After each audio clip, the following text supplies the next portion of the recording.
my process of making jelly cake. First put the powdered sugar in the pan, added the water, starting to make the base for the jelly, and then in the blender I added the milk and some xanthan gum and some guar gum for thickening the jelly because it thickens really, and then adding some vanilla essence. And then here we go, it's actually vanilla powder, not really essence, but then some milk powder, and then blend it pretty well. It's quite thick, so I added a little bit of the water to the blender, and here on the pan on the side we see the sugar water mixture is boiling.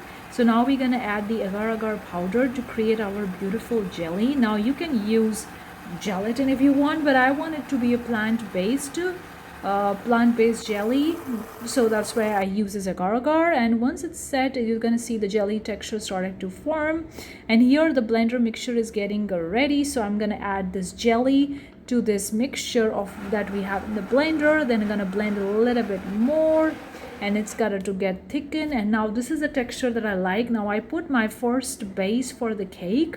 Now it's a heart shaped cake, so I put the circle, and then I try to make into the heart shape. Quite like a big deal to make this one without the mold, but anyhow I was able to make it. Now it's not that perfect, but I love the way it turns out at the end. It's not perfect. If you want the perfect heart shape, definitely go with the molds. Now I'm not using a mold over here, so it's not exactly the perfect that I thought it would be. It's kind of like a rough heart shape. Now again, in the saucepan I added some water, some sugar mixture, and added more jelly for our second layer of the jelly cake. Now this time I use more jelly powder because I want it to be more thicker. So now before I adding to the second layer, I'm gonna put some almond slices on the top of the first layer just to get a little bit nutty flavor. It's optional. Then I'm gonna put some fruits on the top.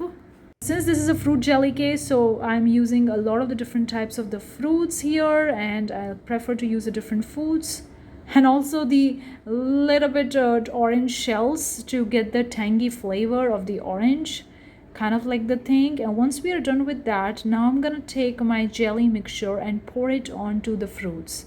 Now I use a couple of the blueberries and some plums and some grapes and some persimmons, and here is the work.